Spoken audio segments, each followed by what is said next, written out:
Hello friends, मैं फिर से आ चुका हूं आप लोगों के लिए एक नए एपिसोड के साथ। तो हेलो गाइस, मैं हूं राज और आप लोग देख रहे हैं राज द स्टोरी। तो आज का वीडियो शुरू करने से पहले मैं आप लोगों को बता दूं, अगर आप लोग चैनल पर नए आए हो तो प्लीज़ चैनल को लाइक, सब्सक्राइब एंड कमेंट जरूर कर देना।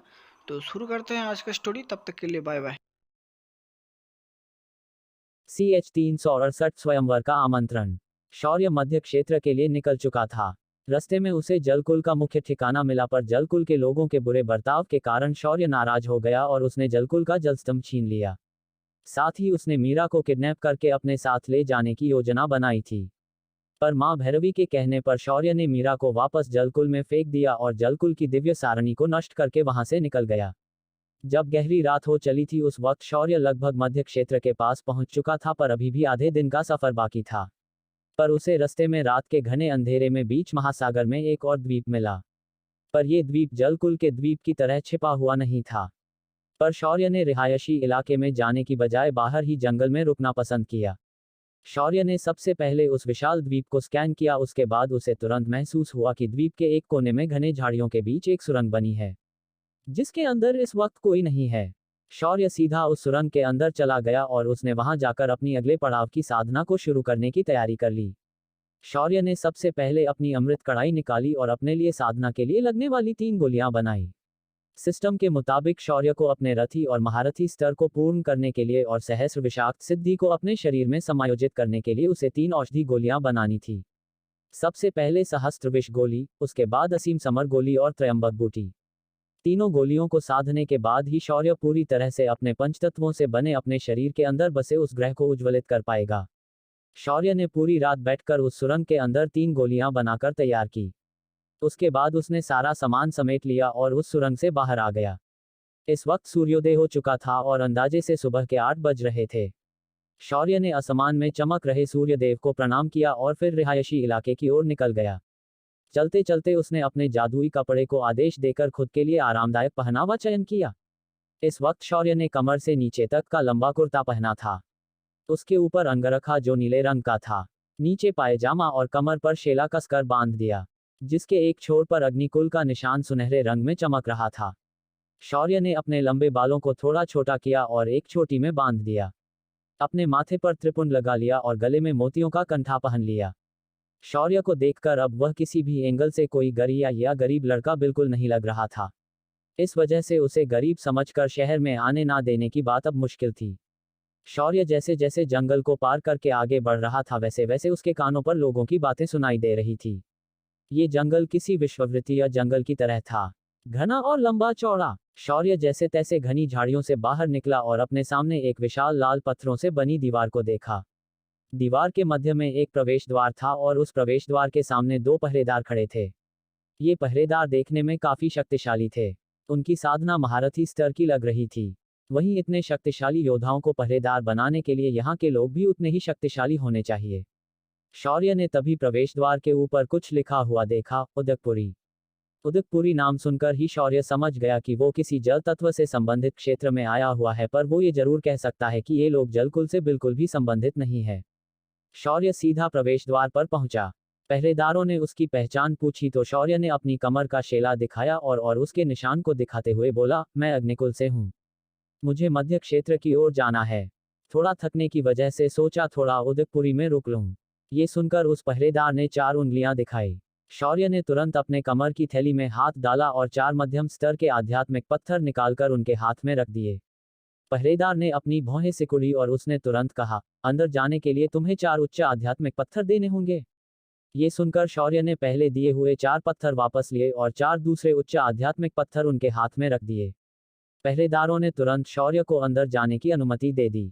शौर्य ने अपने हाथ पीछे बांधे और आराम से टहलते हुए उस शहर के अंदर कदम रखा। शौर्य के सामने एक प्रशस्त शहर था जिसकी दीवारें उसकी अमीरी और संपन्नता दर्शा रही थीं। ये पूरा शहर तटबंदी से घिरा हुआ था और बीच में बसा शहर किसी काल्पनिक दुनिया के शहर की तरह लग रहा था। शहर के बीच एक चौड़ा रास्ता था जो इस शहर को 2 हिस्सों में बीच से अलग करता था। वहीं आगे जाने के बाद से एक और आड़ा रास्ता था जो शहर को फिर एक बार बीच से अलग करता था। इन 2 रास्तों के अलावा समांतर रूप से गलियां बनी हुई थी जिनके रास्ते थोड़े कम चौड़े थे, पर फिर भी 2 रथ एक साथ यहां से गुजर सकते थे। शहर के दोनों मुख्य रास्ते एक दूसरे को बराबर मध्य में छेद रहे थे और दोनों रास्तों के दोनों तरफ सिर्फ दुकानें बनी हुई थी। उन दुकानों के पिछले हिस्सों में लोगों के घर भी बने हुए थे। वहीं बीच का मुख्य रास्ता शहर से होते हुए आगे जाकर प्रशासकीय इलाके में जा रहा था। यहाँ सिर्फ बड़े बड़े महल बने हुए थे। ये सारे महल इस शहर के राजकर्ताओं के थे। इनमें सेनापति, राजा, मंत्री, संतरी और उनके परिवार रहते थे। वहीं उनके निवास स्थानों से दूर गर्द झाड़ियों के अंदर कुछ इमारतें बनी हुई थी और इन्हें देखकर साफ पता चल रहा था कि ये इमारतें असल में कालकोठड़ियां थीं जहां इस राज्य के गुनहगारों को रखा जाता होगा। शौर्य दोनों रास्तों के बीच बने चौराहे पर खड़े होकर अपनी दिव्य दृष्टि से पूरे शहर को स्कैन कर रहा था। इस बार उसे जलकुल की तरह यहाँ कुछ भी उठापटक करने की कोई इच्छा नहीं थी। शौर्य ने जब पूरे शहर की रचना का अंदाजा लगा लिया तो वह चौराहे पर बने एक होटल के अंदर चला गया। यहाँ आकर उसने अपने लिए शाकाहारी खाना मंगवाया और वहां बैठ गया। कुछ ही देर में एक नौकर हाथ में एक चीनी मिट्टी के बर्तन में सोमरस लेकर आया और शौर्य के सामने रखकर वहां से चला गया। शौर्य ने अपना प्याला भरा और उसका स्वाद लेने लगा। तभी उसे बगल की टेबल पर हो रही बात सुनाई दी। तुम्हें पता है आज उदयपुरी की राजकुमारी इंदुजा अपना स्वयंवर करने वाली है। आज तीसरे प्रहार में स्वयंवर का कार्यक्रम होने वाला है। तभी दूसरा आदमी बोला, ये इन राजघरानों के लोगों के शौक ही अजीब है। अब भला अच्छा लड़का ढूंढकर अपनी बेटी के हाथ पीले करने की बजाय ये राजा अपनी बेटी को खुद अपना वर चयन करने भेज रहा है। ये किस भी तरह से मुझे तो सही नहीं लगता। कोई भी समझदार आदमी ऐसे स्वयंवर में हिस्सा नहीं लेगा। ये सुनकर पहला आदमी उसकी बात को झुठलाते हुए बोला, अपनी शक्ल देखी है, तुझे कोई उस मंच पर झाड़ू मारने भी नहीं बुलाएगा।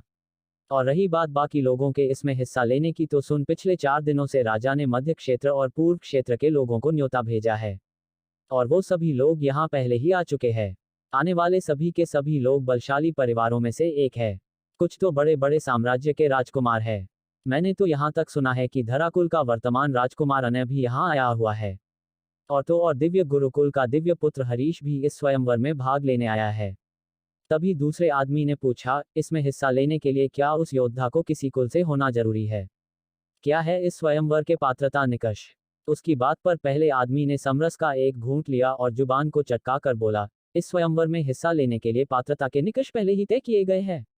इसमें कोई भी योद्धा सम्मिलित हो सकता है, बस उसकी उम्र 18 से 20 साल के बीच होनी चाहिए। साथ ही उसकी साधना का स्तर आयाम सम्राट या उससे ऊपर का होना चाहिए। ये सुनकर दूसरे आदमी ने अपने हाथ का प्याला टेबल पर पटका और बोला, अगर ऐसी ही बात है तो राजा को ये साफ साफ बताना चाहिए कि सिर्फ कुछ बड़े कुल और राज्य के लोग ही इसमें सम्मिलित हो सकते हैं। कोई गरीब इतनी कम उम्र में इतनी साधना को कैसे प्राप्त कर सकता है? जब तक उसे अपने परिवार का साथ ना मिला हो वो इतनी तेजी से अपनी साधना को इस स्तर तक नहीं ले जा सकता।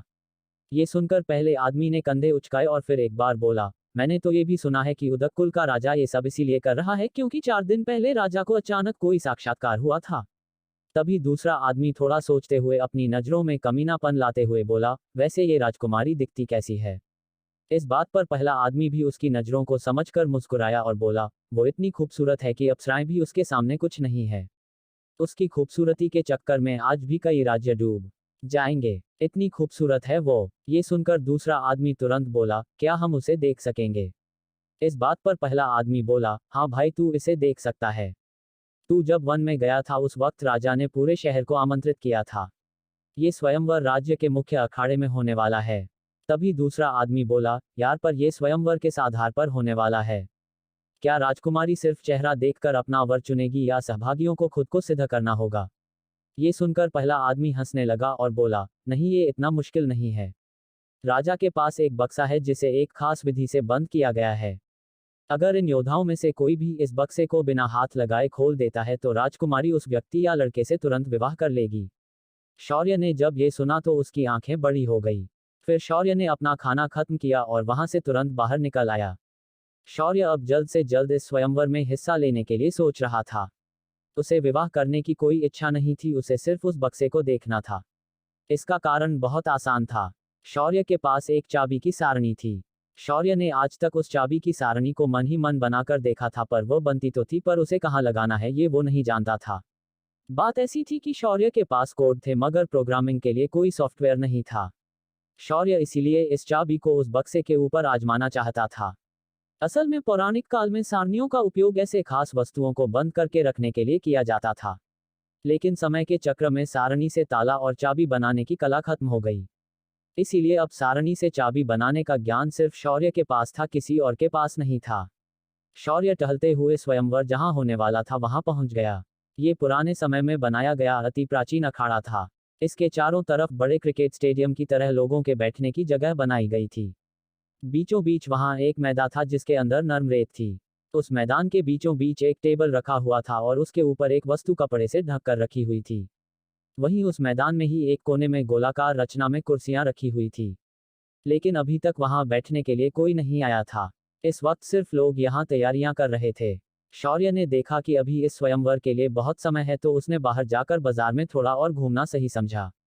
शौर्य बाजार में बेची जाने वाली अजीब अजीब चीजों को देखते हुए उस अखाड़े के आसपास ही घूम रहा था। साथ ही उसने बाजार से यहाँ के उदक कुल के राजा और उसके परिवार की जानकारी भी जुटाई।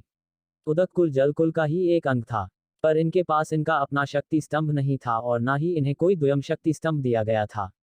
तत्व कुल के सदस्य होने के बावजूद भी इन्हें दानव आयाम के द्वार को खुलने और बंद करने के समय सिर्फ एक सेना की आपूर्ति करने वाला कुल ही समझा जाता था। जब उदक कुल की स्थापना हुई तब इनके पहले महाराज ने जल कुल से पूरे रिश्ते तोड़ दिए। उन्होंने उसके बाद उनके साथ कभी भी युद्ध में जाने से मना कर दिया। इसका नतीजा ये हुआ कि आज सभी उस कुल के लोगों को सभी जल तत्व के मुख्य कुल और उपकुल अपना हिस्सा नहीं मानते। आज के समय में उदक कुल जल तत्व के योद्धा होने के बावजूद भी हरे कपड़ों को परिधान करते हैं और जीवन कुल से खुद को संबंधित मानते हैं। शौर्य ने ये सारी बातें जानने के बाद पूरे परिस्थिति का अंदाजा लगा लिया था। अब बस उसे इंतजार था इस स्वयंवर के शुरू होने का। जब तीसरे प्रहर का समय हुआ सभी लोग जल्दी जल्दी उस अखाड़े के अंदर जाने लगे। वहीं कुछ लोग वहां बैठे सिपाहियों के पास जाकर अपना नाम भी दर्ज करवा रहे थे। शौर्य ने भी ज्यादा कुछ सोचा नहीं और अपना नाम और कुल का नाम उसने उस सिपाही के पास दर्ज करवा दिया। अपना काम पूरा करने के बाद शौर्य बाकी सम्मिलित होने वाले लोगों के साथ उनके लिए निर्धारित जगह पर जाकर खड़ा हो गया।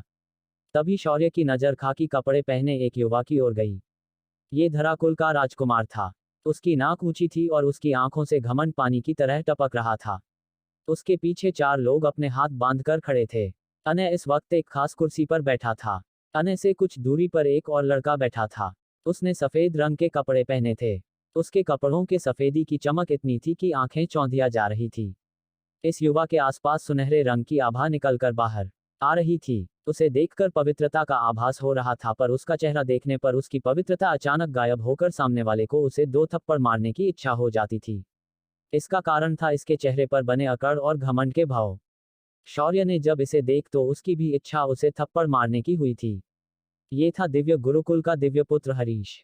इन दोनों के अलावा बाकी कुलों के और राज्य और साम्राज्यों के राजकुमारों को यहाँ बैठने के लिए कुर्सियां लाकर दी थी। पर जो लोग आम लोग के तौर पर अपना नाम दर्ज करवाते थे उन्हें सिर्फ खड़ा ही रहना था। शौर्य को इस बात से इतना ज्यादा फर्क नहीं पड़ा। क्या शौर्य इस स्वयंवर में तबाही मचाने वाला है? क्या शौर्य खोल पाएगा इस बक्से को? क्या इस बक्से में कुछ खास रखा है? क्या इंदुजा बन गई है जल तत्व की योगिनी? CH 369 है कोई माइका लाल। उदयपुरी द्वीप पर राजकुमारी इंदुजा का आज स्वयंवर होने वाला था। इस स्वयंवर में धराकुल का राजकुमार अनय और दिव्य गुरुकुल का दिव्य पुत्र हरीश आए हुए थे। शहर के सबसे बड़े और प्राचीन अखाड़े के अंदर ये स्वयंवर रखा गया था। इस स्वयंवर में आए हुए लोगों को बैठने के लिए पूरे अखाड़े में व्यवस्था की थी। शहर का छोटे से लेकर बड़ा, आदमी औरतें सभी लोग इस स्वयंवर को देखने के लिए आज इस जगह पर आए हुए थे। पूरा अखाड़ा लोगों से खचाखच भरा हुआ था। इस स्वयंवर में हिस्सा लेने के लिए सभी पात्र लोगों को अनुमति थी। शौर्य इसके लिए पात्र था तो उसने भी इसमें हिस्सा लिया और अखाड़े के अंदर सम्मिलित होने वाले लोगों में जाकर खड़ा हुआ।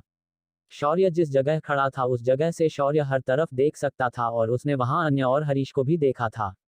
शौर्य इन दोनों को भी पसंद नहीं करता था। इसका कारण बहुत आसान था कि धराकुल ने उसके कुल के साथ जो किया उसका अभी तक हिसाब नहीं हुआ था और दिव्य गुरुकुल के दोनों आचार्यों ने उससे उसके खजाने चुराने की और उसे मारने की कोशिश की थी। जब शौर्य ने उन दोनों को देखा तो उसकी आंखों में तीव्र हत्या की इच्छा उत्पन्न हुई, जिस वजह से वाहन बैठे हरीश और अनय को अचानक ठंडी भर गई। उन्होंने ऐसा तीव्र हत्या का इरादा आज तक महसूस नहीं किया था, पर शौर्य ने तुरंत अपनी भावनाओं को नियंत्रित किया और खुद को शांत करने के लिए अपनी आंखें बंद करके खड़ा हो गया।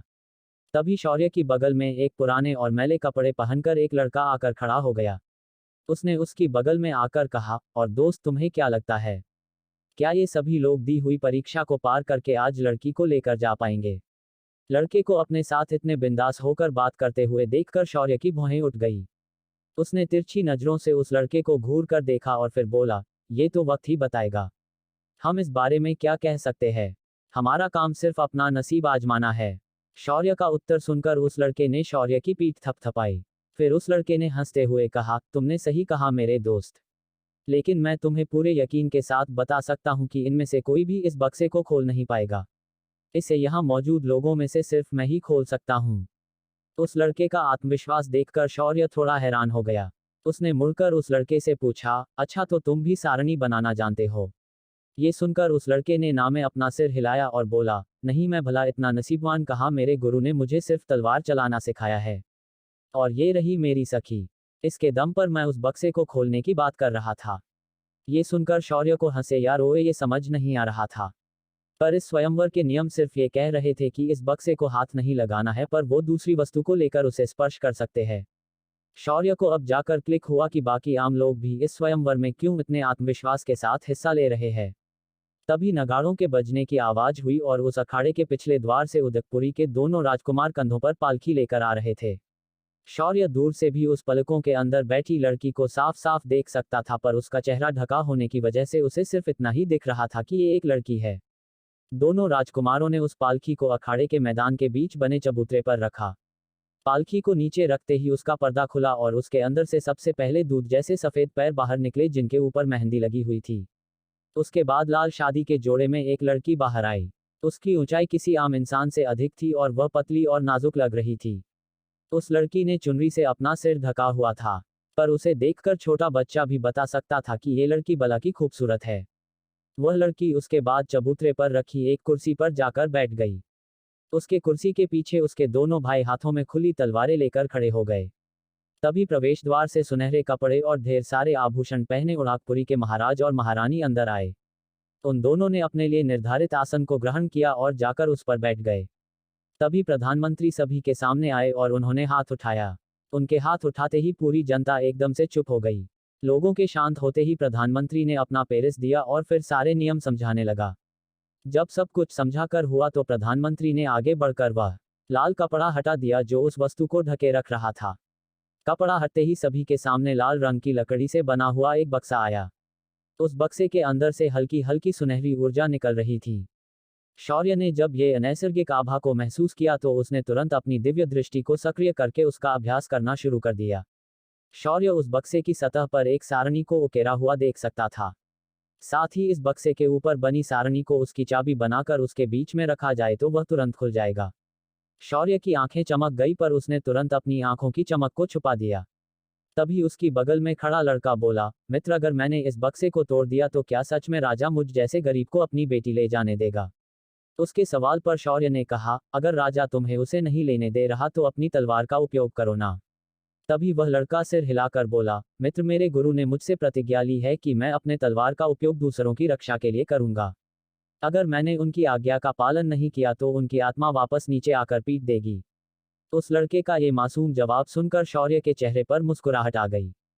फिर शौर्य ने कहा, तुम्हारे गुरु ने तुम्हें लगता है काफी अच्छी शिक्षा दी है, पर मुझे तुम्हारी बात से ऐसा क्यों लग रहा है कि तुम अपने गुरु की आज्ञा को आधा अधूरा अनुपालन कर रहे हो? शौर्य का सवाल सुनकर वह लड़का कुछ समझ नहीं पाया और वह कंफ्यूज होकर शौर्य को ही देखने लगा। तभी शौर्य हंसते हुए बोला, तुम्हारे गुरु ने तुम्हें तलवारबाजी सिखाई है सिर्फ दूसरों की रक्षा के लिए, पर अब तुम ही सोचो अगर तुमने इस तलवारबाजी का उपयोग पहले अपनी रक्षा के लिए नहीं किया तो तुम दूसरों की क्या रक्षा कर पाओगे? शौर्य की बात सुनकर वह लड़का गहरे विचार मंथन में डूब गया। इधर राज्य के प्रधान ने आखिर में वहां लगी छोटी घंटी बजा दी और कहा, इस स्वयंवर की परीक्षा को शुरू किया जाए। सबसे पहले बड़े कुल और राजघराने के युवा इसमें भाग लेंगे। अगर ये असफल हो जाते हैं तो आम लोगों को मौका दिया जाएगा। प्रधान की बात खत्म होते ही सबसे पहले अंगारनगर का राजकुमार खड़ा हुआ। ये राजकुमार धरती के किसी अफ्रीकी देश से आया हुआ हो ऐसा लग रहा था। उसकी आंखें और दांत खड़ी धूप में भी चमक रही थी। उसका शरीर काफी तगड़ा और हट्टा-कट्टा था। उसके चलने से जमीन में कंपन आ रहे थे। उसकी ऊंचाई लगभग 7 फुट के आसपास होगी। अंगारनगर के राजकुमार ने स्टेज पर जाकर उस बक्से को देखा और दूर से ही अपना मुंह खोलकर किसी अजगर की तरह फुफकार मारी। उसके ऐसा करते ही उसके गले की जगह लाल हो गई। अगले ही पल उसके मुंह से लावा किसी पिचकारी की तरह उसके मुंह से निकला और उस बक्से पर जाकर गिर गया। उस लावे का तापमान इतना ज्यादा था कि वहां के वातावरण का तापमान भी तुरंत बढ़ गया। पर बक्से के ऊपर बनी सारणी किसी कवच की तरह उस पर सक्रिय हो गई और वह लावा उस बक्से को छू भी नहीं पाया। ये देखकर वहां बैठे बाकी राजकुमार और बड़े कुलों राजकुमार इस बात पर हंसने लगे। तभी वात कुल के राजकुमार ने खड़े होकर आगे बढ़ना शुरू किया। उसने आकर अंगार कुल के राजकुमार के कंधों पर हाथ रखा और उसे वापस जाने का इशारा किया। अंगार कुल का राजकुमार सिर झुकाकर अपनी जगह पर जाकर बैठ गया। वात कुल के राजकुमार ने अपने दोनों हाथों को बक्से के सामने जोड़ा और धीरे धीरे अपने दोनों जुड़े हुए हाथों को एक दूसरे से दूर लेना शुरू किया। उसके हाथ में सभी ने एक तीव्र गति से घूमते हुए वात चक्र को देखा। ये चक्र किसी गाड़ी के टायर की तरह घूम रहा था।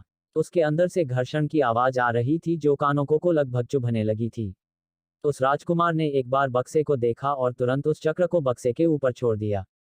अगले ही पल वह चक्र तेजी से जाकर बक्से से टकराया और वहां जोरदार धमका हुआ। हर तरफ धूल और रेत उड़ गई। किसी को कुछ भी समझ नहीं आ रहा था, ना ही कुछ दिखाई दे रहा था। जब धूल और रेत सभी की नजरों से हट गई तो सभी ने देखा कि बक्सा जैसा का वैसा ही है। तो वात कुल के राजकुमार का मूड खराब हो गया और पैर पटकते हुए वापस जाकर अपनी जगह पर बैठ गया। उसके बाद एक एक करके सभी राजकुमारों ने अपना बल इस बक्से को खोलने में आजमाया, पर किसी से भी कुछ भी नहीं हुआ। ये देखकर वहां बैठे राजा का मनोधैर्य खत्म होने लगा था। आखिर में अब बारी थी अनय की। अनय ने आकर स्टेज के सामने खड़े होकर उस बक्से के सामने किसी मेढक की तरह बैठकर अपने दोनों हाथों को जमीन पर रखा और बक्से की तरफ देखकर शैतानी हंसी हंसते हुए उसने दांत पिसे। अगले ही पल जमीन के अंदर से दो हाथ जो कि मिट्टी से बने थे बाहर निकले। इन हाथों में विशालकाय हथौड़े थे। अनय ने अपनी ऊर्जा से उन हथौड़ों को उस बक्से पर दे मारा। हमला इतना घटक था कि उस हमले से हर तरफ शक्तिशाली कंपन की तरंग फैल गई। पर आश्चर्य की बात यह थी कि उस बक्से के ऊपर एक खरोंच भी नहीं आई। ये देखकर अनय चिढ़ गया। उसने गुस्से से जाकर उस टेबल पर लात मारी और वापस अपनी जगह पर जाकर बैठने की बजाय वहां से मुड़कर बाहर जाना ही सही समझा। इसके बाद इन उच्च कुलों और गुरुकुलों के लोगों में सबसे अंत में हरीश उठकर स्टेज पर आया। उसने आए हुए लोगों को एक बार हाथ उठाकर किसी सेलिब्रिटी की तरह इशारा किया। उसकी इस हरकत से वहां बैठे लोगों ने भी चिल्लाना और चीखना शुरू किया, खासकर जवान लड़कियों ने। इसका कारण भी बहुत आसान था, क्योंकि ये दिव्य पुत्र किसी चिकने से कम नहीं था। हरीश उसके बाद अपनी कमर से एक टोकन निकाला और उस पर कुछ मंत्र बोले और उसे उस बक्से की तरफ फेंक दिया। उस लकड़ी से टोकन से एक प्रकाश निकला और उसने असल में उस बक्से पर बनी सारणी को नष्ट करने का प्रयास किया। वह प्रकाश किसी किरण की तरह सारणी के अक्षरों को मिटाने की कोशिश कर रहा था, पर वह सारणी थी कि आगे ये किरण अक्षर मिटाते हुए जा रहे थे और पीछे वही अक्षर वापस प्रकट हो रहे थे। लगभग 10 मिनट तक ये खेल चलता रहा। आखिर में वह लकड़ी का टोकन हवा में कांपने लगा और टुकड़ों में बिखर कर नष्ट हो गया। ये नज़ारा देखकर हरीश को भी बहुत गुस्सा आया, पर उसने उसे जाहिर नहीं होने दिया और बड़ी ही अकड़ के साथ वह वहां से वापस बाहर चला गया। ये देखकर सारे राजपरिवार के लोगों के चेहरे उतर गए। उनकी अपेक्षा थी कि कोई ना कोई बड़े कुल का राजकुमार इस परीक्षा को उत्तीर्ण कर लेगा, पर ऐसा नहीं हुआ। इधर शौर्य के साथ खड़े आम लोगों में से कई लोग तो इन्हें असफल होते देखकर ही वहां से पीछे हट गए, जिस वजह से आम लोगों की संख्या भी कम हो गई। पर फिर भी शौर्य के सामने 20 से भी अधिक लोग थे।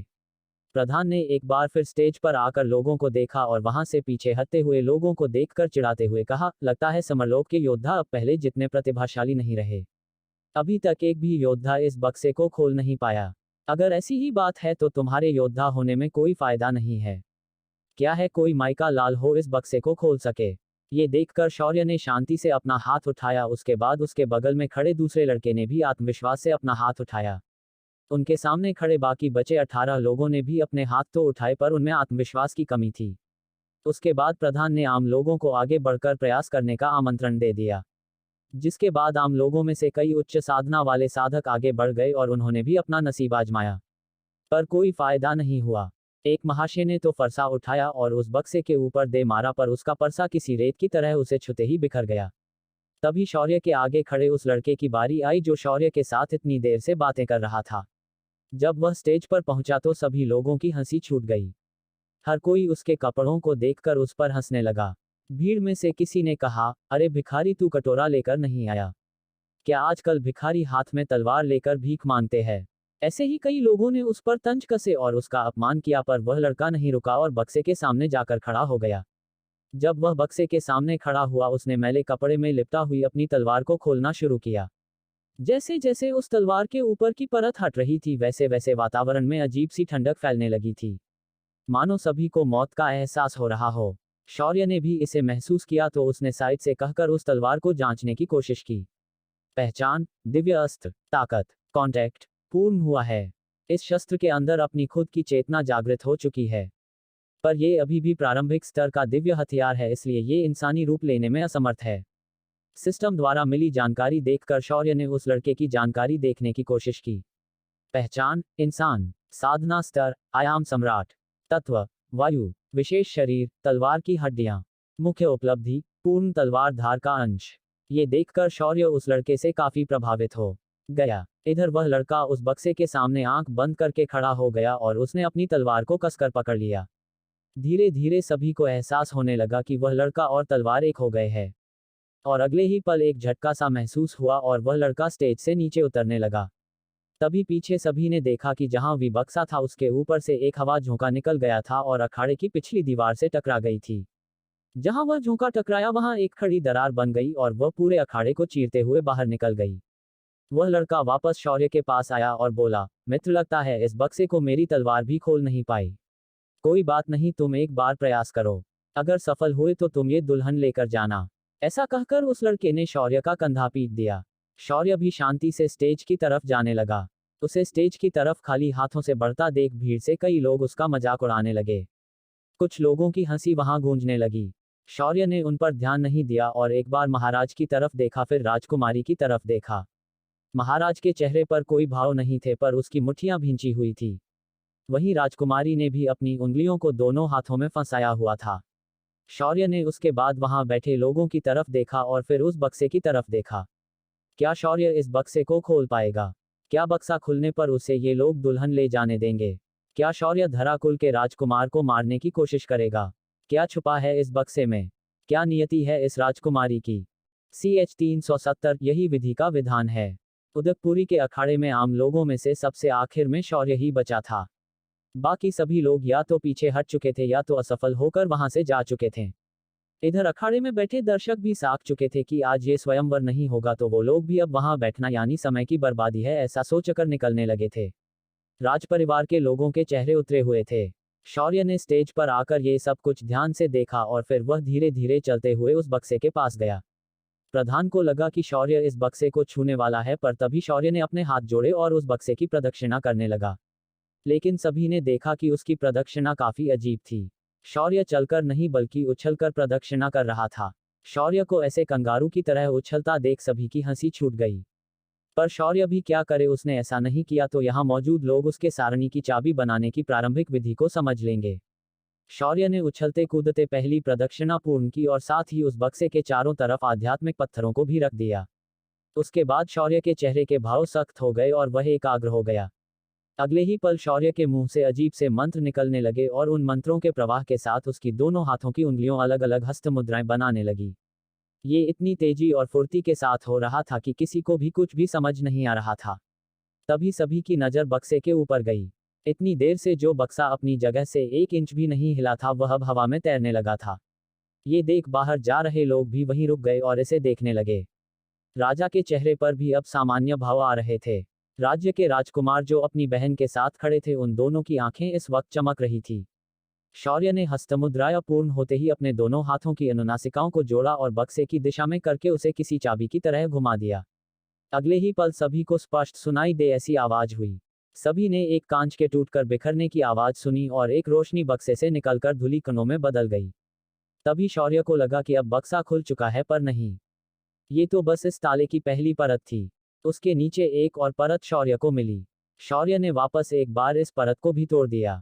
फिर एक बार कांच टूटने की आवाज हुई और परत टूट गई।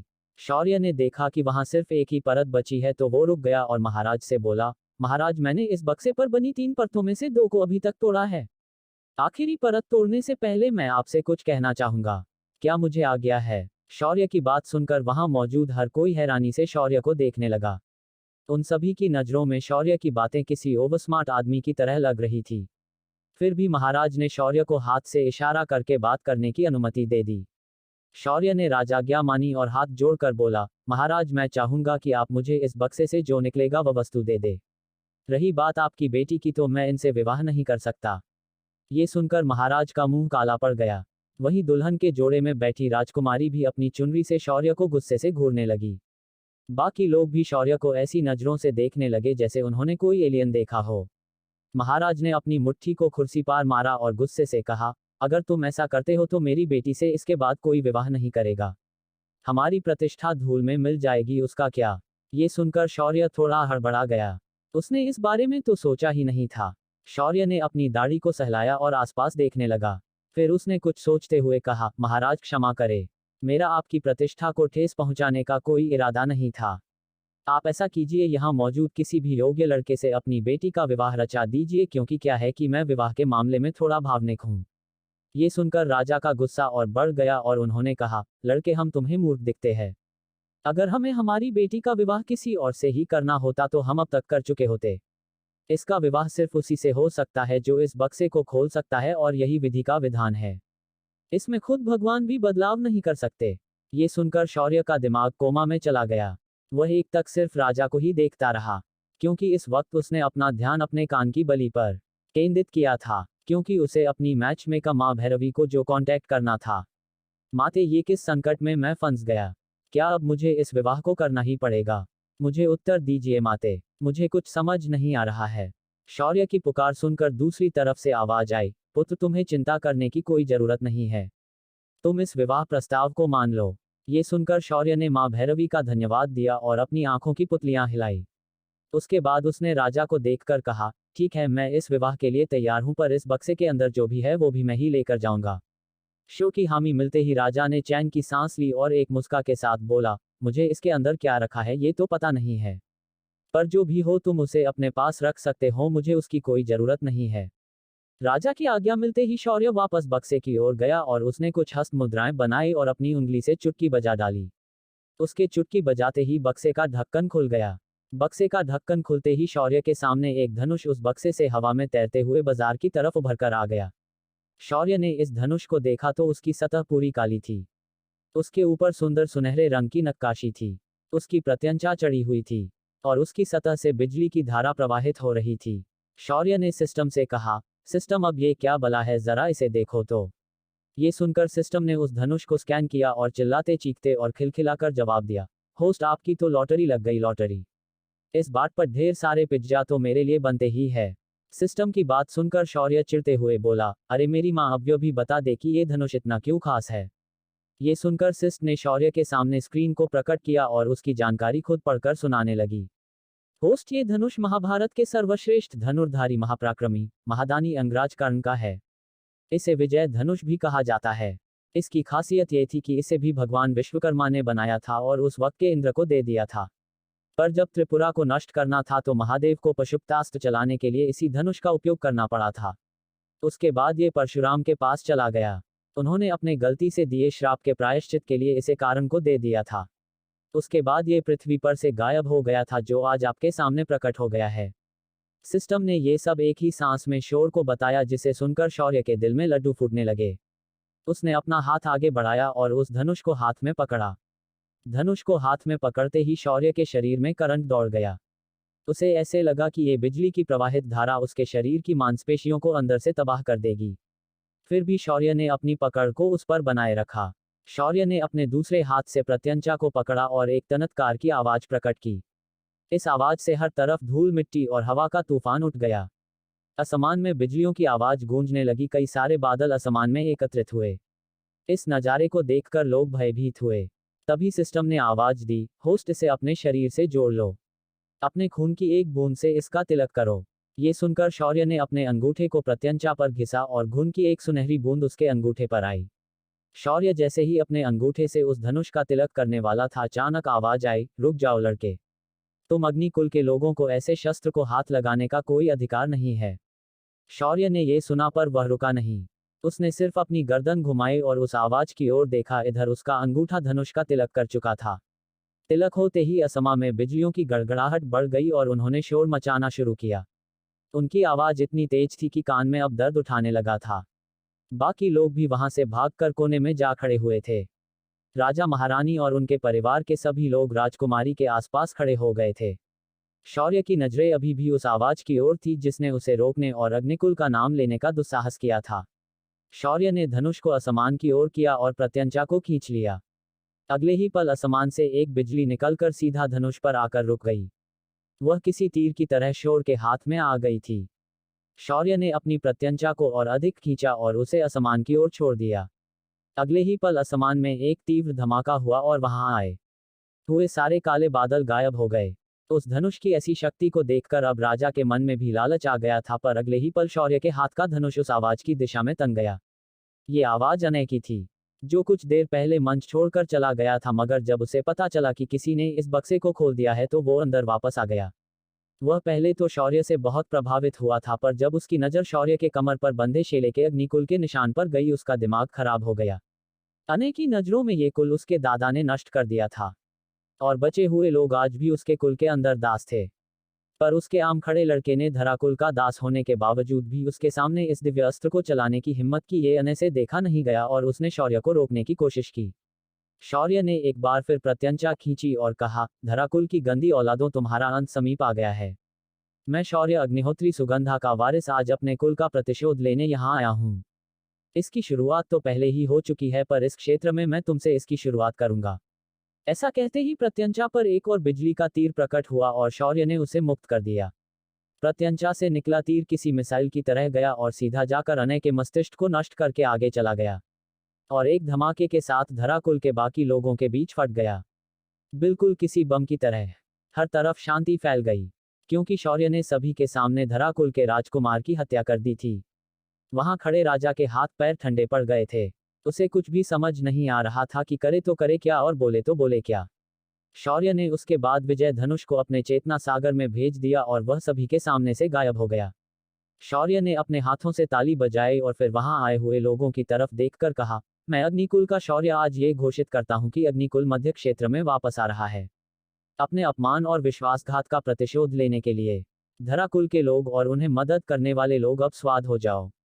फिर शौर्य ने राजा को देखा और कहा, महाराज, मुझे लगता है कि आप मेरा पेरिस सुनकर अपने राज्य के लिए चिंतित हो गए हैं।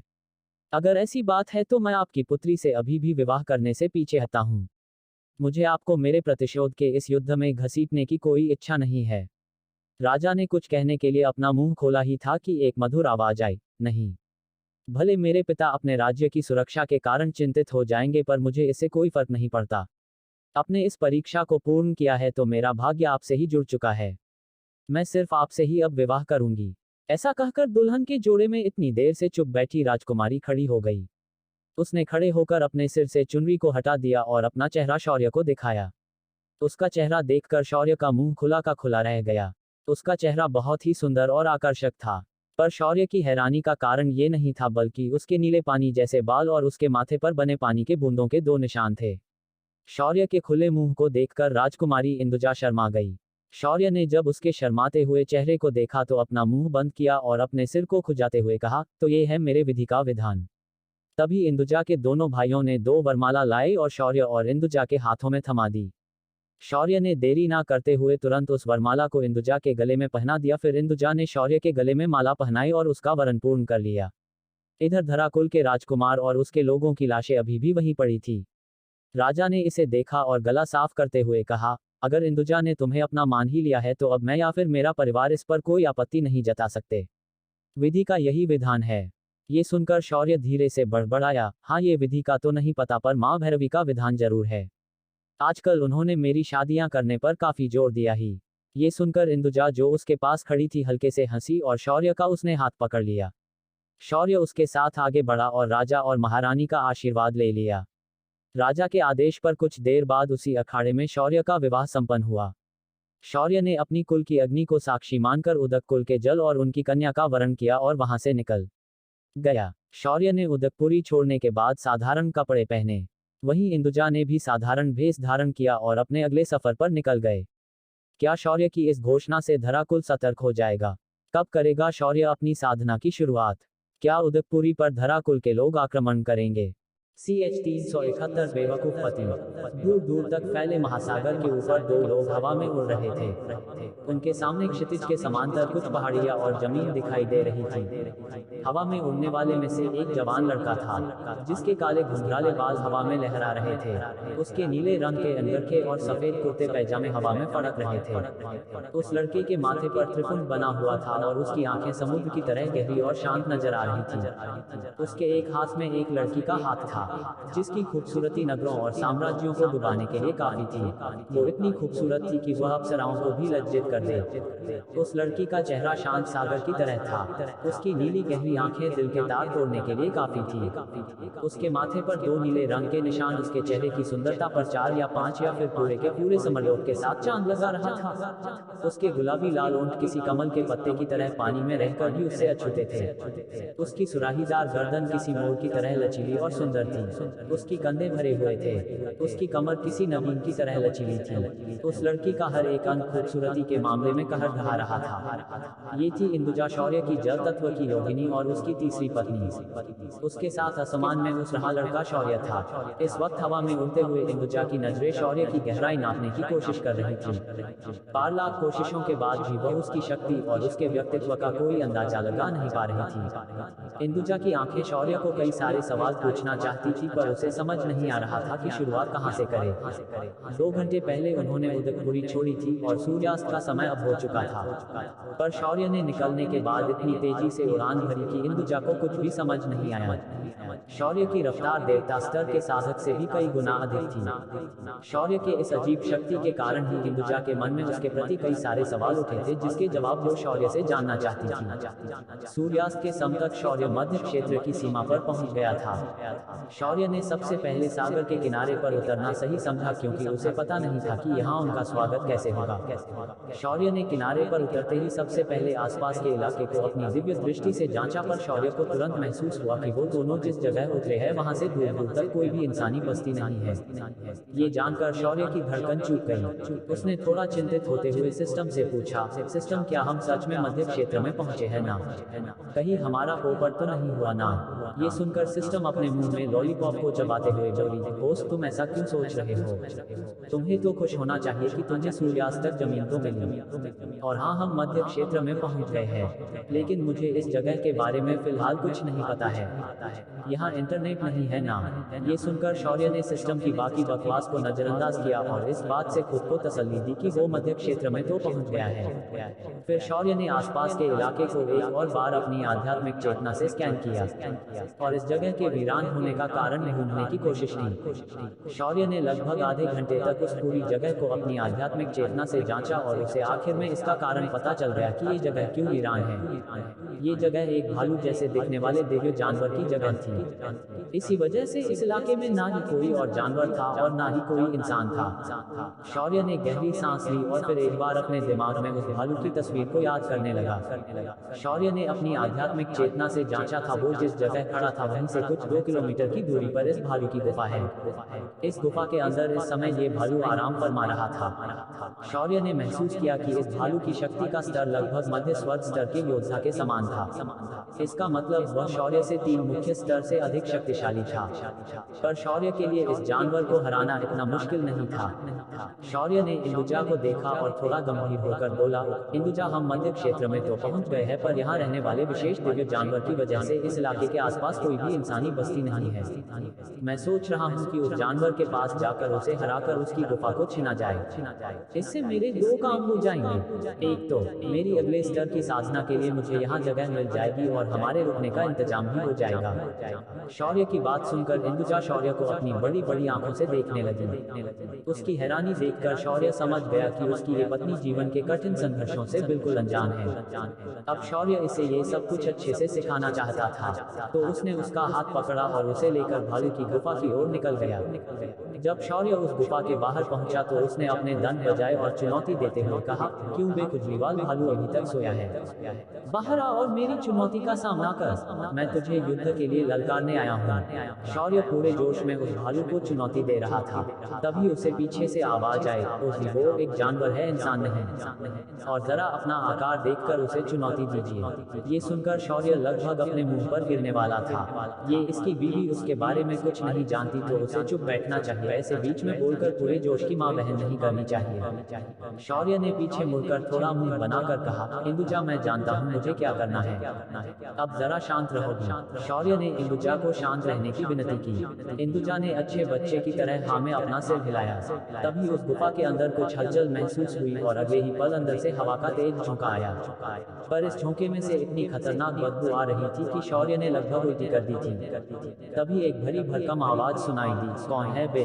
अभी इस महाराज की कोई युद्ध लड़ने की इच्छा नहीं है, आगे जाओ, कल आना, या फिर हमारी लड़ने की इच्छा हो तब आना, मैं तुम्हारे इस चुनौती का जरूर विचार करूंगा। शौर्य की चुनौती को इस भालू ने ऐसे इनकार कर दिया जैसे इसे उसे कोई फर्क ही नहीं पड़ा। उस भालू की आवाज सुनकर शौर्य की भौहें सिकुड़ गईं। फिर एक बार शौर्यवान उससे कहा, क्या हुआ ये महाराज, डर गया क्या मुझ जैसे तुच्छ इंसान से?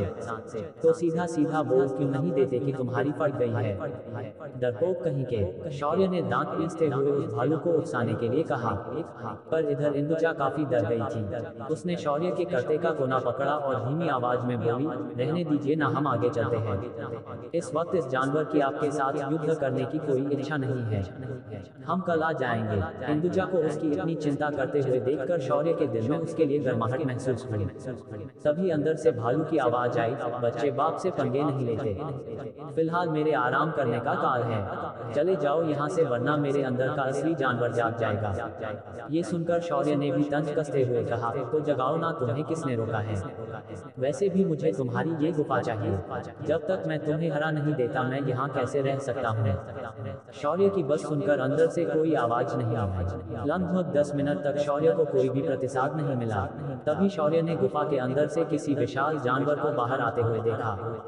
जैसे जैसे ये जानवर शौर्य के पास आ रहा था वैसे वैसे उसका आकार धीरे धीरे बड़ा हो रहा था। जब वह जानवर पूरी तरह से शौर्य के सामने आया तो शौर्य ने हल्के उजाले में उस जानवर को देखा। ये जानवर दिखने में भालू की तरह था मगर भालू नहीं था। इस भालू के सिर पर बकरे जैसे मुड़े हुए सिंग थे। उसके गले में एक सुनहरे रंग का एक हार था जो चपटा था और उसके गले से पूरी तरह से चिपका हुआ था।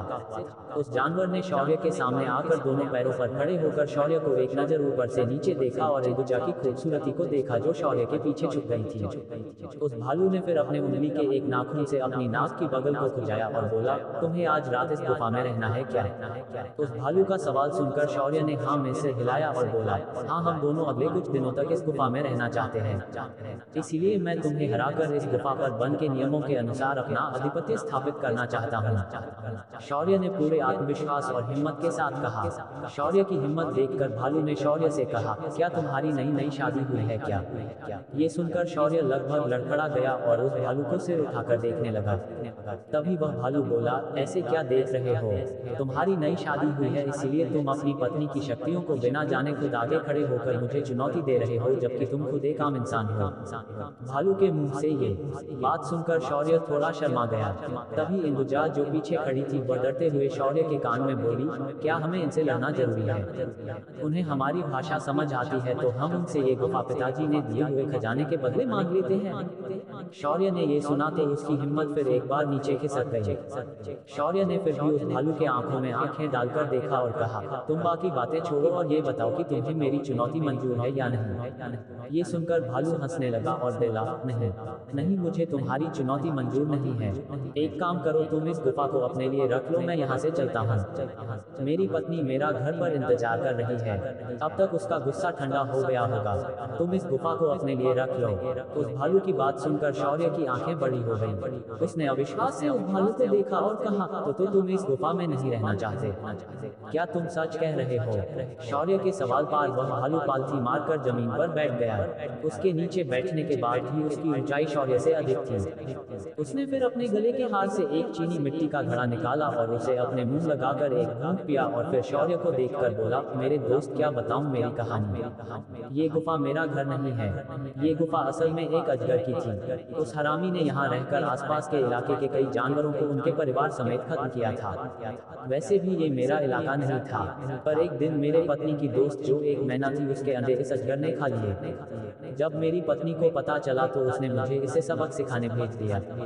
तभी शौर्य ने तुरंत कहा, तो तुमने इसे यहाँ आकर मार दिया। ये सुनकर वह भालू थोड़ा नाराज हो गया और बोला, नहीं, उस वक्त मैं जब यहाँ आया था तो मैंने उसे पीटकर ऐसा ना करने की चेतावनी दे दी, पर उस साले ने मेरी बात नहीं मानी और उस मैना के अंडों को एक बार और खा गया। जब मेरी पत्नी को फिर एक बार ये पता चला तो उसने मुझे घर से निकाल दिया और मुझे कहा कि जब तक मैं उस अजगर का सिर उसके पास लेकर नहीं आता तब तक मुझे वापस आने की जरूरत नहीं है। उसकी बात खत्म होते ही इंदुजा बड़े ही उत्सुकता के साथ उस भालू के सामने जाकर बैठते हुए बोली, तो आप यहाँ वापस आए और उसे मार दिया। उसके इस सवाल पर भालू ने उस चीनी मिट्टी के घड़े सदी और घूम किए और नाराज स्वर में बोला, नहीं, जब तक मैं यहाँ पहुंचा वो अजगर इस गुफा को छोड़कर चला गया था, तो मैंने इसे थोड़ा साफ किया और अपने सोने के लिए अच्छी जगह समझकर रख लिया, पर मैं अभी भी उसके वापस आने का इंतजार कर रहा हूँ। ये सुनकर शौर्य तुरंत सतर्क हो गया, पर भालू ने आगे अपनी बात को बढ़ाते हुए कहा, बच्चे, तुम्हें इतना चिंतित होने की जरूरत नहीं है।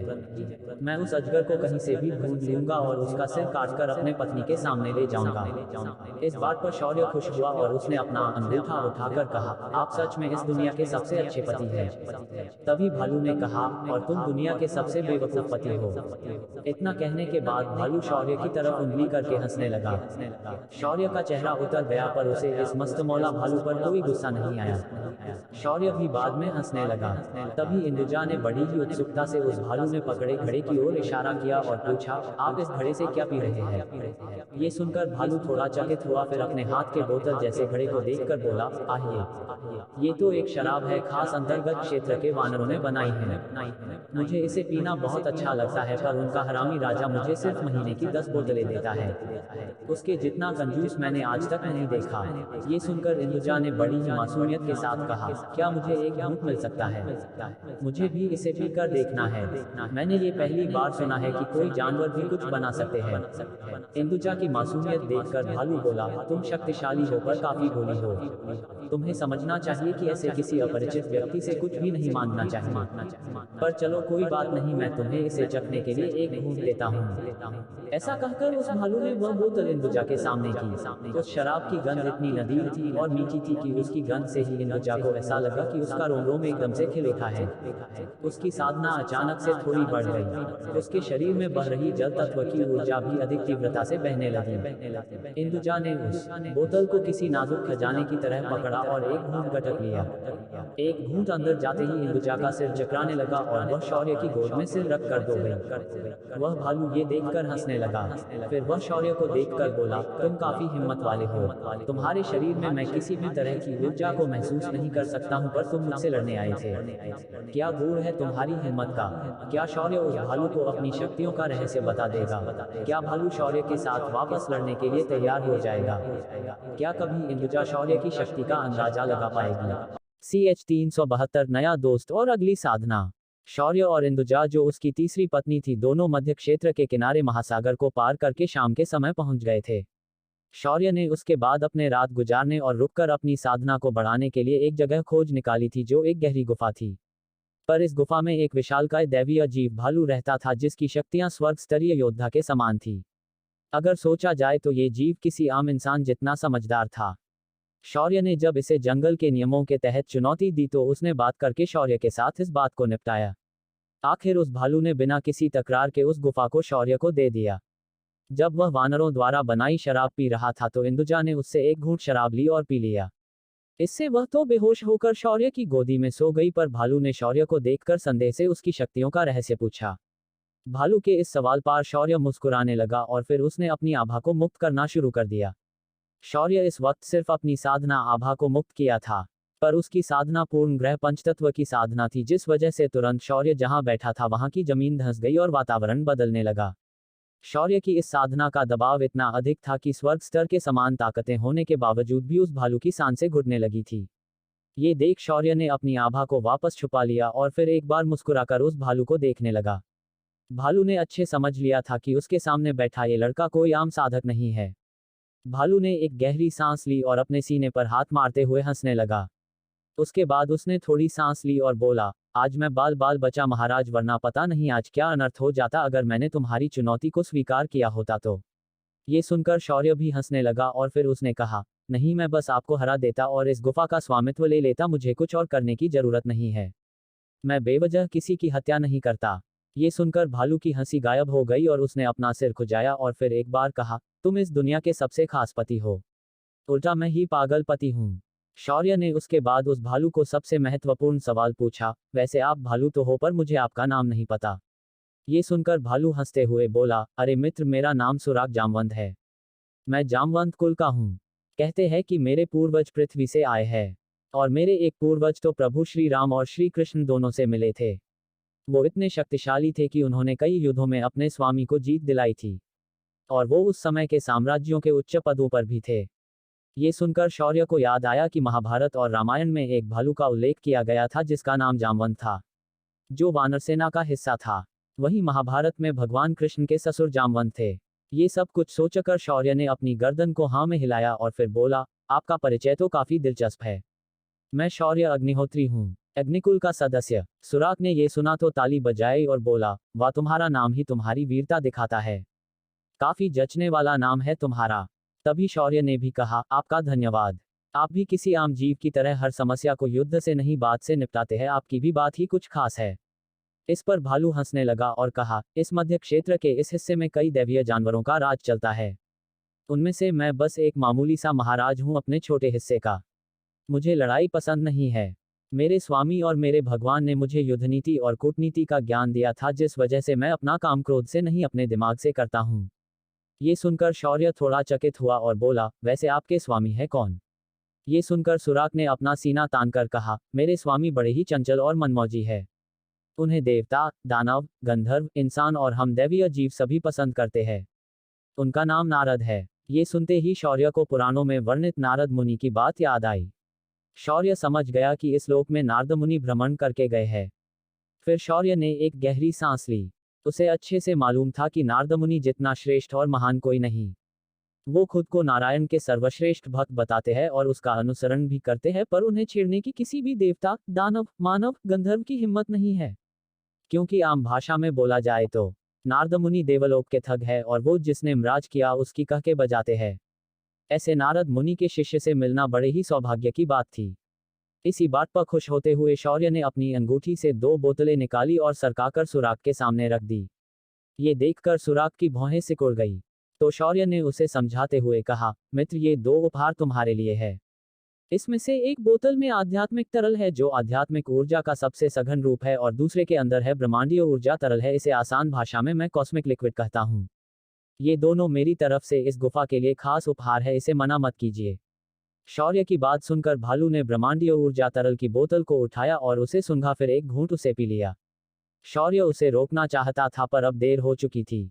शौर्य ने तुरंत उसे कहा, इसे पीने के बाद आपको तीव्र दर्द महसूस होगा क्योंकि ये आपकी अस्थि और अंदरूनी अंगों को मजबूत बनाता है। अब आपने इसे पी लिया है तो इस पीड़ा को सहन कीजिए थोड़ी देर के लिए।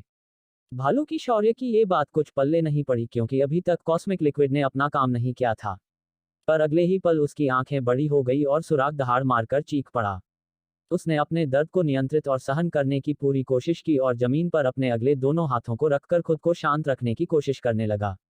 इस वक्त वो तीनों गुफा के बाहरी हिस्से में थे, जिस वजह से भालू की दर्द भरी दहाड़ चारों दिशाओं में गूंज गई, जिस वजह आसपास रहने वाले सारे जीव तुरंत अपनी अपनी जगहों में जाकर छिप गए।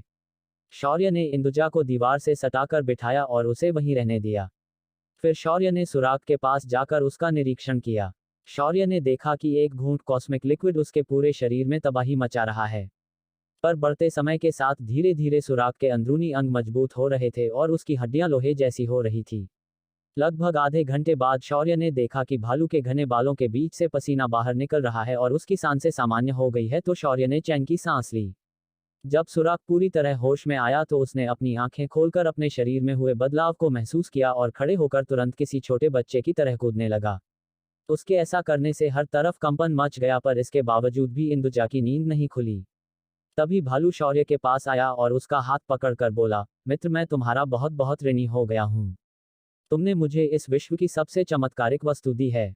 ये तरल सच में किसी भी व्यक्ति या जानवर को असीम शक्तिशाली बनाता है।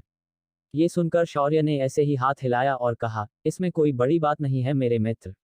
अब अगली बार दूसरों को तुम्हें इसे देना पड़े तो याद रखना कि इसे घूंट में नहीं देना बल्कि बूंदों में देना। ये इतना मूल्यवान है कि देवता भी इसके लिए लड़ बैठेंगे।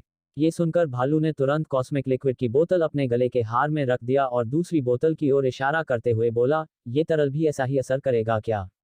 इस पर शौर्य हंसते हुए बोला, नहीं, ये तरल बस एक आध्यात्मिक ऊर्जा का सघन स्रोत है। ये तुम्हारी शक्तियों को बढ़ाने के लिए मदद करेगा, बाकी कुछ नहीं। ये सुनकर सुराग के चेहरे पर मुस्कान आई, पर उसकी मुस्कान काफी भद्दी और डरावनी दिख रही थी, क्योंकि वो था तो भालू ही। सुराग ने फिर अपने गले के हार से 2 बोतल शराब निकाली और शौर्य के सामने रखी। उसने उन दोनों बोतलों को दिखाते हुए कहा, ये दोनों असल में अमर बूटियों से बनी शराब है। एक शहद से बनी है तो दूसरी वानरों के खास जड़ी बूटियों से बनी है। ये सिर्फ वन में रहने वाले दिव्य जानवरों को ही मिल सकती है। इसे इंसान, देवता और दानव बहुत पसंद करते हैं। इसका मूल्य धन में तोला नहीं जाता। ये सुनकर शौर्य ने बिना किसी झिझक के दोनों बोतलों को अपनी अंगूठी में रख लिया। फिर सुराग ने शौर्य से वहां से जाने की आज्ञा ली। सुराग और शौर्य की मित्रता स्थापित हो चुकी थी। शौर्य भी खुश था कि उसे सुराग जैसा मित्र मिला था। सुराग के जाने के बाद शौर्य ने इंदुजा को गोद में उठाया और उसे अंदर गुफा में ले गया। फिर उसने गुफा के दरवाजे के बाहर आक्रामक सारणी और आघातक सारणी की रचना कर दी। ये दोनों सारणी कुछ भी हलचल महसूस होते ही उस तरफ अंधाधुंध हमले करती है। उसके बाद शौर्य ने एक उच्च स्तरीय कवच सारणी की अंदर की ओर रचना कर दी ताकि कोई भी इसके अंदर आने की हिम्मत ना करे। जब शौर्य ने सुरक्षा के सारे इंतजाम कर दिए तो अपने रिंग से शौर्य ने कुछ चमकीले रोशनी के पठार निकाले और उन्हें दीवारों में घुसेड़ दिया, जिस वजह से गुफा के अंदर अब स्पष्ट उजाला हो गया। ये पत्थर शौर्य को शाश्वती की गुफा में मिले थे। जब अच्छे से उजाला हो चुका था तो शौर्य ने सबसे पहले इंदुजा को होश में लाया। शौर्य ने देखा कि शराब का असर इतना खतरनाक था कि इंदुजा होश में आने के बाद भी नशे में चूर थी। तो शौर्य ने उसे फिर परेशान ना करने की सोची और उसी गुफा के अंदर उसने अपने रिंग में रखा धरती पर से लया सामान सजा दिया। इसके अंदर बेड था, खाना बनाने का चूल्हा, पानी की बोतलें और खाने का सामान। ये सब कुछ रखने के बाद शौर्य ने सबसे पहले इंदुजा को बेड पर लिया दिया और फिर गुफा के दूसरे कोने में उसने अपना साधना का आध्यात्मिक पठार से बना आसन निकाला। उस पर बैठने के बाद शौर्य ने कल बनाई हुई 3 गोलियों को निगल लिया। कुछ ही देर में सहस्र विषाक्त गोली ने शौर्य के शरीर में जहर को फैलाना शुरू कर दिया। तभी सिस्ट ने सहस्र विषाक्त सिद्धि का पूर्ण ज्ञान शौर्य के दिमाग में डाल दिया। शौर्य ने तुरंत मिले हुए ज्ञान के आधार पर अपनी आध्यात्मिक ऊर्जा और खून को नियंत्रित करके शरीर में फैले जहर को काटना शुरू किया। शौर्य के शरीर पर जहर का काफी बुरा असर हुआ था। उसका शरीर पूरी तरह से नीला, कभी हरा तो कभी लाल हो रहा था। वहीं शौर्य के अंदरूनी अंग और रक्त कोशिकाएं इस जहर के साथ लड़ने की जी तोड़ कोशिश कर रहे थे। तभी शौर्य की दूसरी गोलियों ने असर दिखाना शुरू किया और उन्होंने असीमित ऊर्जा की आपूर्ति करना और इन कोशिकाओं को अधिक शक्तिशाली बनाना शुरू किया। शौर्य की रक्त कणिकाओं का आकार तेजी से बढ़ने लगा था और वो जहर के कणों को अब सीधे सीधे निगलने लगी थी। कुछ ही समय में शौर्य के शरीर से पूरा जहर नष्ट हो गया था। यही इस सिद्धि का रहस्य था। इस सिद्धि के अंतर्गत एक साधक अपने शरीर की रक्त कोशिकाओं को जहर से लड़ना और उन्हें नष्ट करना सिखाता या उन्हें ऐसा करने के लिए मार्गदर्शित करता है। जब उस साधक की क्षमता पूरी तरह इसके योग्य हो जाती है तो वह साधक दुनिया के सभी विषयों से खुद को सुरक्षित कर लेता है, सिवाय हालाहल विष के। शौर्य की विषाक्त सिद्धि पूरी तरह प्रस्थापित हो चुकी थी। अब समय था उसकी साधना का। त्रयंबक बूटी ने अब अपना काम करना शुरू कर दिया था और वातावरण में मौजूद आध्यात्मिक ऊर्जा को शुद्ध रूप में पूर्ण रफ्तार से आकर्षित करना शुरू कर दिया था।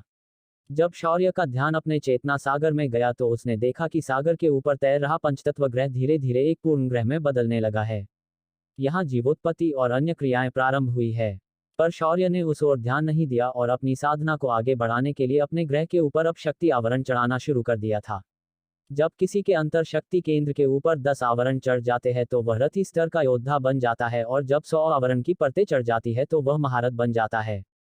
पर शौर्य ने सिस्टम की मदद से अपने ग्रह के 4 तरफ पहले ही प्रयास में 100 से ज्यादा आवरण चढ़ा दिए। 100 आवरण पूर्ण होने पर सिस्टम ने कहा कि वह रथी स्तर का योद्धा बन गया है। पर शौर्य वही नहीं रुका और उसने आगे आवरण चढ़ाना जारी रखा। आवरणों की परतें उस ग्रह पर चढ़ती गई और उसके आसपास घूम रही ऊर्जा और भी अधिक सघन होते गई। धीरे धीरे आवरणों की संख्या 1000 से अधिक हो गई, पर सिस्टम ने कोई इशारा नहीं किया तो शौर्य बिना रुके बाहर से आ रही आध्यात्मिक शक्ति को आवरण में बदलकर उस ग्रह के चारों ओर बनाते जा रहा था। कुछ ही समय में शौर्य देख पा रहा था कि आध्यात्मिक ऊर्जा के इस आवरण के कारण उसका ग्रह अब पूरी तरह से अदृश्य हो चुका था। धीरे धीरे उसका ग्रह एक विशाल आध्यात्मिक कवचों के घेरे में बंध गया था। जब ये परतें 10,000 पार कर गई तब सिस्टम ने शौर्य को रुकने का इशारा किया। शौर्य ने देखा कि उसकी आध्यात्मिक चेतना पहले से अधिक बढ़ गई है। साथ ही उसकी शक्तियां लगभग स्वर्ग स्तर के योद्धा से अधिक हो गई है। शौर्य के चेहरे पर एक तिरछी मुस्कान आ गई। वैसे तो उसे किसी से डर लगता था और ना ही वो किसी के सामने झुकता था, पर फिर भी शक्तियों में अधिक अंतर होने के कारण शौर्य को बार बार सोने समय को नियंत्रित करने की सिद्धि का प्रयोग करना पड़ता था, जो शौर्य बिल्कुल भी नहीं करना चाहता था।